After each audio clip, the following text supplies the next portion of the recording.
everybody, please. We're going on the air. Quiet. Hello, everybody. Here we are with another Redbook story. We hope you enjoy listening to these stories half as much as we enjoy playing them. Today we have in the studio Mr. Edwin Balmer, the distinguished editor of Redbook Magazine, who has promised to tell you why he selected The Officer and the Gent by Charles Lang for today's program. The story appears in the current Redbook. Mr. Balmer.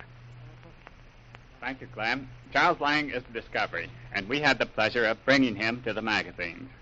Out of the blue came his first short story, and I learned of it when I found our manuscript readers laughing at that rare event, a really humorous yarn. We bought it and published it, and immediately many other magazines got after this writer. Of course, he sent us more stories, and one of the very best is The Officer and the Gent, about an incident during the war, which is now being presented to you. Captain Bill Bain was an officer, and Corporal Chaudron was a gentleman, and between them, they won the war. Corporal Chaudron was a French count with a family tree as long as your arm and a graduate engineer. Lanky Bill Bain was the son of a washerwoman from Who's Hat, Montana, had chewed tobacco from the age of 10, and learned bridge building as a repair foreman on the Burlington. But even though the social gulf between these engineer corps buddies was wide as the Atlantic, they had two things in common. They liked the girls, and they hated authority. We find them seated in a little cafe surrounded by a bevy of beauties and watching with a hostile eye authority which is coming up the street. Hey, Chaudron, old buck. Here comes the dog. Hey, will you look at the shine on them boots? He must think he's somebody. Ooh la la! A major of the engineers. British. He comes this way. I say, you two, sit at that table smoking those cigars. Since when do Americans and French fail to salute their superior officers? As I was saying, my American friend, it is a nice afternoon, yes? Say, tell me, Chaudron, old buck, do you like these as well as cigars? Didn't you hear me? Say, here's the fellow who wants a salute. Hey, where's that servant of yours? Hercule, we have here one officer who desires a salute. You salute him. Well, all right, vous gagnez. Prenez l'argent. Gee, what's he say? He say, you win, you take the money. Uh-huh. The dickens he does. Say, that makes it different. Attention. Salute. There you are, sir. Cheers, cheers. Now then, does either of you know an American major named Hanford? Supposed to have charge of a railroad squad working around here. Why, he's my boss, but he's gone to Paris for a couple of weeks and left me in charge. I'm Captain Bain. Oh, excellent. Well, I had a message for Brigadier General Splendor for Major Hanford, but I'll deliver it to you instead. And who in the name of the Green Pig is General Splendor? He's just been placed in charge of the railways in this region. Captain Bain, your squad is ordered to take over the operation of the Voici-Comment Railroad Yard. Holy smoke, that yard's in a terrible mess, all balled up. Well, they're howling for supplies up the line, and you've got to get the trains underway and started over the Decon Bridge by tomorrow night. The yard's in a tangle, and you'll have to straighten things out. Oh, the railroad yard is in a confusion the most grand. And there is only one little switch engine. Say, them orders can't be right. We're a bridge crew, not a bunch of switchmen. If General Splendor orders it, it has to be done. Now, you're to report with your men in the Voici-Comment yard at once. Well, I once did a little railroading on the Burlington. How about it, Chaudron, old buck? Know anything about throwing a switch? No, not a thing. Well, it looks like you're going to learn. I've been working on the railroad all the live long day. I've been working on the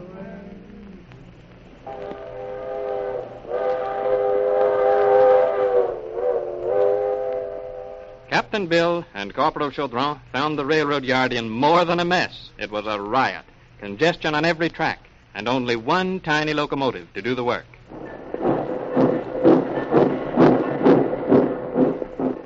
Oh, boy, I told the mainline boys I'd have 4 flyers started for the front by evening. Hey, Chaudron, hey, what's all that rumpus over there? Sacre nom. Our locomotive, she has departed rails. What? And found herself bottom side up in a ditch as well. No 100 men can move her.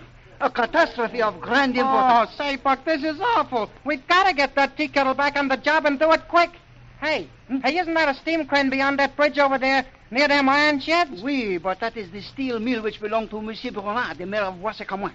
He is a very irritable man, and the crane belonged to the steel mill. Not now, it don't. It's standing idle over there, and it's needed in this war. Just the thing to hoist that engine out of the ditch, see? A swell idea. Send Hercules and a section gang and have them drag that derrick over here quick. Oh, surprise, but suppose this Monsieur Bernard object to having his steam crane taken. Tell him to jump in the lake. Oh, but Bill... What's the matter now?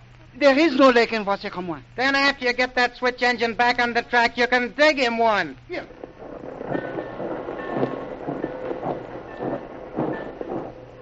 There, Monsieur Bernard. Oh, voila. Again the chains break. But then, sacred pipe will the thing never move. Oh, boy, it's stuck in the mud plenty. I guess that crane can't budge that tea kettle an inch. That's luck for you. Eh bien, what now? Say, I'll tell you what now. Here, move that crane to that siding. Sling the hooks on that boxcar. Oui. We'll hoist them cars in the air and drop them into place with the crane, see? Oui. Have that guy toot on the bugle and bring all the yard hands here. Oui, bugle. Forme la belle cajon, tout de suite.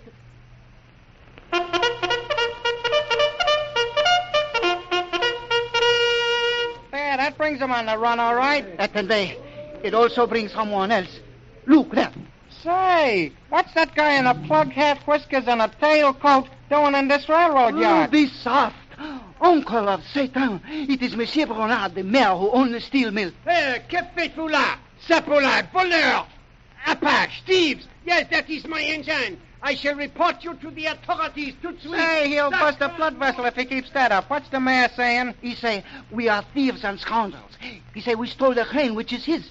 He say, we must return it immediately. He say he will report us at once. Well, tell the man that this is with the compliments of Brigadier Splendor of His Majesty's 151st Shovel Benders. Listen now, just like this. I've been working on the railroad all the livelong day. Boy, oh boy, what a day. Hey, waiter, 5 more bottles the same. Yeah. As I was saying, Children, old buck, we done a man-sized job today in the railroad yard. Hey. 4 trains lined up and ready to roll at midnight. Oh, magnifique. Oh, drink up, Buck. Hey, signal them coils to come over. Huh? I want to talk with the red-haired one. You can have the one with the yellow wig. Hey, ladies, here's a table. Here, come on, sit down over here. He wants the little Suzanne. The American, he wants the little Jim. Oh, but Bill, my friend. What's the matter now? Sacred stone. You got a cramp? What's wrong? See, there is a car approaching the cafe. A staff car. Oh, if it ain't a general, gold braids and all. And Monsieur the Mayor, Monsieur Bernard. Voila. There they are, the 2 of them. So, the American captain and the French corporal, eh? Now look here, you two. On your feet. How dare you fail to salute a general? Looks like we got her this time. Hep, hep. How are you, Captain Bain and Corporal Chaudron? We are indeed. And are you Brigadier General Follett Featherstone Splendor? Wipe that smile off your face, you Yankee. Huh? Wipe it off. Monsieur Bernard. Sir. Are these the men who stole the crane from your steel mill? Most certainly. And the American it was, who made this sound assuring me it was the compliments of Monsieur le General. My compliments, eh? And what was this sound you say he made? He make this sound with his mouth, like this. You, Captain Bain, is that the sound you made? Oh, no, it wasn't that, General. The sound I made was like this. And you stole his crane, eh? Now, what was the meaning of your disgraceful conduct this afternoon? Oh, the General's got a right to complaining. Maybe we should have made up 14 trains instead of 4. Well, of all the confounded, blooming, impudent, If Monsieur the General will remember, there are ladies present. Oh, I'll show you just who's present. If any more stealing goes on, there'll be 2 of the fastest court-martials you ever heard of. I'll show you who's in authority. I'll give you something with my compliments. You, Captain Bain. You, Corporal Chaudron. Take your engineering squad and stand guard tonight at Yucatan Bridge. What? Yes, it's the most important railroad bridge on the line. See to it that your 4 trains get across. There's an attack expected tonight, and it boss may make it a mighty hot corner before sunrise. Spend the night there with my compliments.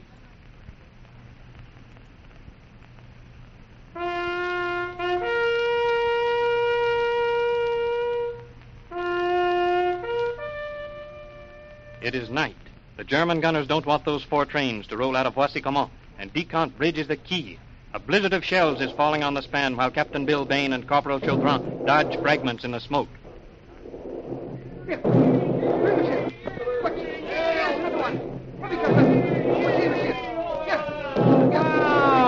Wow, that was fierce while it lasted. Them Jerry sure hit the bullseye. Oh, it is thankful I am that they did not hit me.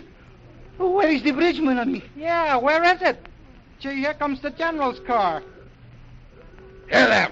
Captain Bain, Corporal, what are you two doing skulking behind this wall? Oh, them Roman candles was hitting too close for comfort. What's this I hear about Decomp Bridge? Don't know what you hear, sir, but when you drop 15 shells on a bridge in 3 minutes, she ain't usually what she used to be. Is it true the bridge is down? Down, Lord, and an ingrown toenail on a coyote's left hind leg. If the general will look, he can see. 3 minutes of shell fire. The Jerry's blasted her clean loose from a Morin's first shot. Made junk out of her. Oh, this is frightful. 4 trains held up on the line. I'll dash back to Bossy Commode headquarters at once and have new blueprints drawn up for a bridge. Come to GHQ at Bossy Commode tomorrow at noon. Meantime, stand by. Stand by, eh? For blueprints. Listen, children, old buck. When that fathead gets out of sight, you call that bugler of yours and tell him to blow his lungs out. I got a swell idea.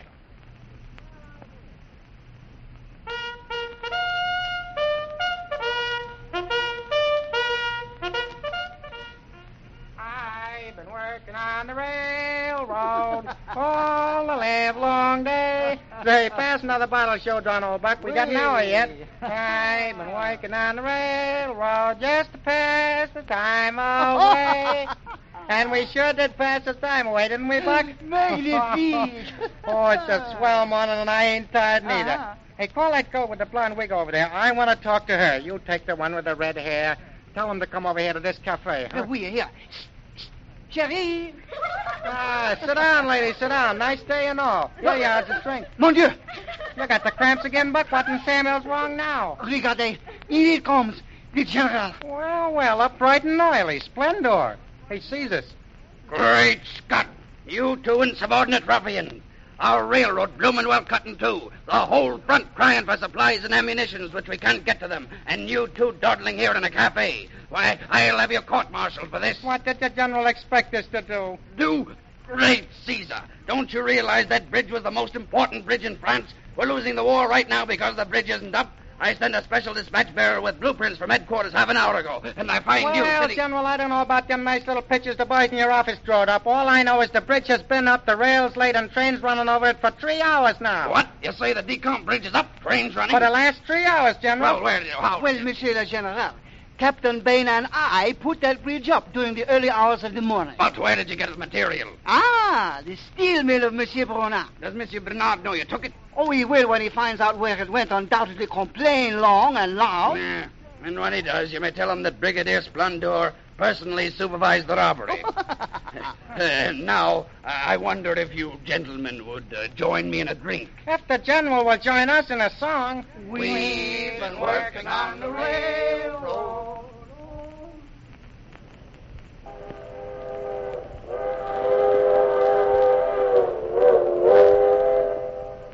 Redbook gave us special permission to broadcast this amusing story, The Officer and the Gent, written by Charles Lang.